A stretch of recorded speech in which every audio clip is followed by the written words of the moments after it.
मैं तो खुल के कहना चाहता हूं आपके चैनल पे, मैं मोहम्मद साहब से बड़ा महापुरुष किसी को नहीं मानता, क्योंकि जो महापुरुष हुए या तो वो धर्म संस्थापक हुए, या वो शासक हुए, योद्धा हुए, और या वो समाज सुधारक हुए।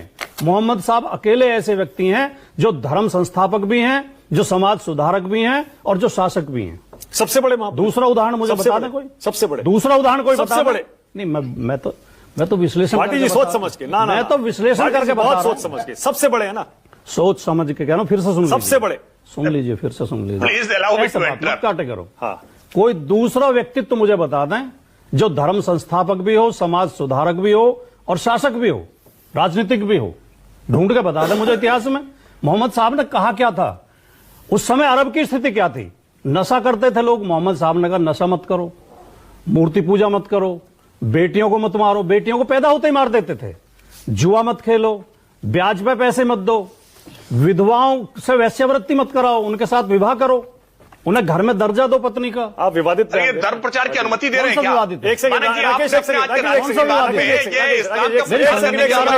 आपको कौन सा एक सेकंड में आप ही को मौका दे रहा हूँ, एक सेकंड रुकिए, एक सेकंड राकेश त्रिपाठी, 1 सेकंड में आप ही को मौका दे रहा हूँ, एक सेकंड रुक जाइए, एक सेकंड, मैं एक स्पष्टता चाह रहा हूँ, एक स्पष्टीकरण चाह रहा हूँ, एक सेकंड बंद करिए राकेश, एक सेकंड आपके पास आ रहा हूँ, 1 मिनट जरा।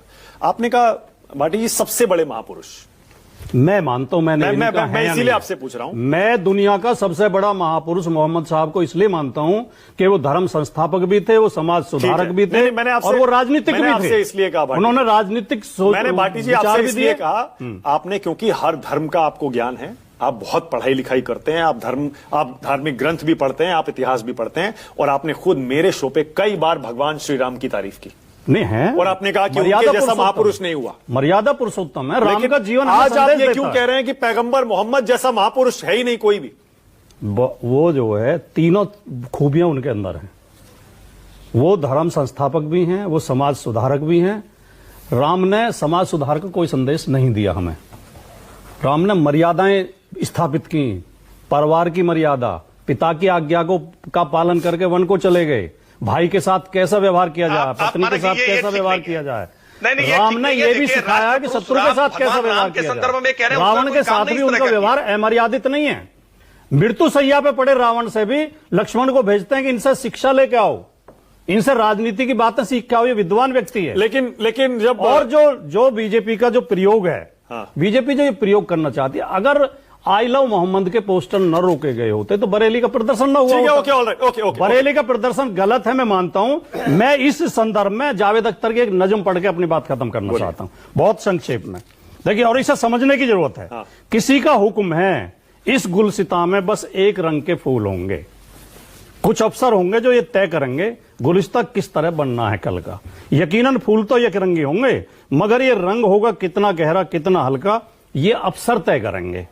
किसी को ये कोई कैसे बताए, गुलिस्ता में कहीं भी फूल एकरंगी नहीं होते, कभी हो ही नहीं सकते कि हर एक रंग में छिपकर बहुत से रंग रहते हैं। जिन्होंने बाग एकरंगी बनाना चाहे थे, जब उनको जरा देखो कि जब एक रंग में 100 रंग जाहिर हो गए हैं तो कितने परेशान हैं वे, कितने तंग रहते हैं। किसी को ये कोई कैसे बताए, आखिरी पंक्तियां हैं और समझने की पंक्तियां हैं। हवाएं और लहरें कब किसी का हुक्म सुनती हैं, हवाएं हाकिमों की मुट्ठियों में, हथकड़ी में, कैद खानों में नहीं रुकती। ये लहरें रोकी जाती हैं तो दरिया कितना भी हो पुरसुकूं बेताब होता है, और इस बेताबी का अगला कदम सैलाब होता है। शासन जब जब जनभावनाओं